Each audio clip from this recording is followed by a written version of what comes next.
युवा अपनी सफलता के लिए मंदिरों में जा जाकर नारियल फोड़ फोड़ कर भगवान को रिश्वत लगाता रहेगा, तब तक ना तो इस देश से अंधविश्वास खत्म होगा और ना ही हमारा राष्ट्र निर्माण संभव होगा। गरीब को काम दीजिए, दान नहीं। दूसरी ओर इस देश के गरीबों को बेरोजगारी की जमात में खड़ा करने के लिए उनके हाथ में सर्व शिक्षा अभियान का झुंझुना पकड़ा दिया जाता है। मेरा हिंदुस्तान महान था, महान है, महान रहेगा। होगा हौसला सबके दिलों में बुलंद तो एक दिन पाकिस्तान भी जय हिंद कहेगा।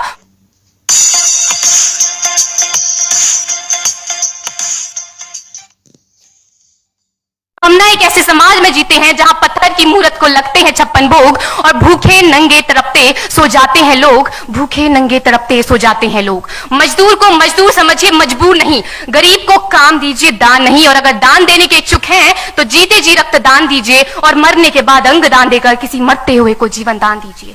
यही सच्ची देशभक्ति और यही सच्चा राष्ट्र प्रेम है। ना सरकार मेरी है ना रब मेरा है, ना सरकार मेरी है ना रब मेरा है और ना ही ये बड़ा सा नाम मेरा है। बस इतनी सी बात का गुरूर है मुझे कि मैं भारत की हूं और ये भारत मेरा है और ये भारत मेरा है। परंतु एक वैचारिक बीमारी हमारे समाज में मुझे नजर आती है। कहा जाता है हम दुनिया के सबसे बड़े लोकतंत्र हैं, जहां हिंदू पैदा होते हैं, मुस्लिम, सिख और ईसाई भी पैदा होते हैं, लेकिन बदकिस्मती है अब इंसान पैदा नहीं होते। और मेरे विचारों में ना हिंदू की जरूरत है ना मुसलमान की जरूरत है। राष्ट्र निर्माण के लिए केवल अच्छे इंसान की जरूरत है, केवल अच्छे इंसान की जरूरत है। जरा सोच कर देखिए, ये पेड़ पौधे और शाखाएं भी परेशान हो जाएं अगर परिंदे भी हिंदू और मुसलमान हो जाएं। एक शैक्षणिक बीमारी भी हमारे समाज में मुझे नजर आती है और बड़े ही आश्चर्य की बात है, जिस देश ने पूरी दुनिया को तक्षशिला और नालंदा देकर के विश्वविद्यालय शिक्षा की बुनियाद रखी, आज विश्व के 100 सर्वश्रेष्ठ विश्वविद्यालयों में हमारा एक भी विश्वविद्यालय खड़ा नहीं हो पाता। जहां एक और हमारे पास IIT, IIM और NIT जैसे शिक्षण संस्थान हैं, तो वहीं दूसरी ओर इस देश के गरीबों को बेरोजगारी की जमात में खड़ा करने के लिए उनके हाथ में सर्व शिक्षा अभियान का झुंझुना पकड़ा दिया जाता है।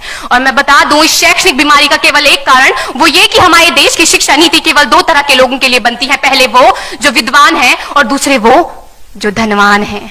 इसी तरह की कई गजब की बीमारियां हैं और इन बीमारियों की जो जड़ है ना, वो हमारा अंधविश्वास। और मेरे विचारों में जब तक इस देश का युवा अपनी सफलता के लिए मंदिरों में जा जाकर नारियल फोड़ फोड़ कर भगवान को रिश्वत लगाता रहेगा, हमारे समाज का शिक्षित वर्ग ही बिल्ली के रास्ता काटने पर खड़े हो जाना, अपने धर्म अपनी जाति को ऊंचा मानकर दूसरों के धर्म की अवहेलना करता रहेगा, तब तक ना तो इस देश से अंधविश्वास खत्म होगा और ना ही हमारा राष्ट्र निर्माण संभव होगा। हमारी संस्कृति, हमारी सभ्यता को दुनिया ने शीश नवाया है, तो क्यों आस्था के नाम पर हमने अंधविश्वास फैलाया है। मेरे विचारों में हमारा राष्ट्र निर्माण तब संभव होगा जब इस देश में महिलाओं की पूजा नहीं उनकी इज्जत की जाएगी। राष्ट्र निर्माण तब संभव होगा जब हम जाति का आरक्षण नहीं बल्कि सामाजिक सशक्तिकरण पर बात करेंगे। राष्ट्र निर्माण तब संभव होगा जब स्वच्छता अभियान में केवल सरकार नहीं बल्कि सड़क पर चलने वाला हर एक नागरिक हाथ बंटाएगा, स्वच्छ भारत स्वस्थ भारत को दिल से अपनाएगा। असल मायने में हमारा राष्ट्र निर्माण तब संभव होगा जब एक गरीब बच्चा मध्याह्न भोजन के नहीं बल्कि ज्ञान अर्जन के लिए सरकारी स्कूल की चौखट पर कदम रखेगा।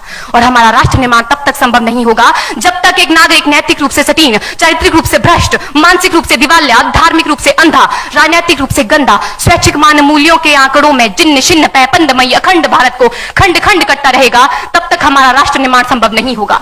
बड़ी बड़ी बातें नहीं, छोटी छोटी कोशिशें करनी होगी, क्योंकि ठोकर हमें पहाड़ से नहीं पत्थरों से लगा करती है। I being an Indian, I being a student, I being a symbol daughter of this motherland feel proud to be an Indian। और मैं सैल्यूट करना चाहूंगी सरहद पर दिन रात हमारी रक्षा के लिए खड़े हर उस जवान को, इस देश की पुलिस, प्रशासन और किसान को, और इस देश के हर उस व्यक्ति को जो अपना काम पूरी ईमानदारी, पूरी मेहनत और पूरी लगन से करते हैं, जिनके बिना राष्ट्र निर्माण की कल्पना करना भी असंभव सा लगता है। और आज इस मंच पर पूरी जिम्मेदारी के साथ मैं भारत की बेटी ये कहती हूं कि हमारा राष्ट्र निर्माण तब संभव होगा जब हम सभी, मैं, आप, हम सब मिलकर प्रयास करेंगे, क्योंकि हमारे देश की जिम्मेदारी नहीं है हमें आगे ले जाने की, हमारी जिम्मेदारी है अपने देश को आगे ले जाने की, अपने राष्ट्र को आगे ले जाने की, अपने वतन को आगे ले जाने की। तो अंत में मैं बस यही कहना चाहूंगी, मेरा हिंदुस्तान महान था, महान है, महान रहेगा। मेरा हिंदुस्तान महान था, महान है, महान रहेगा। होगा हौसला सबके दिलों में बुलंद तो एक दिन पाकिस्तान भी जय हिंद कहेगा।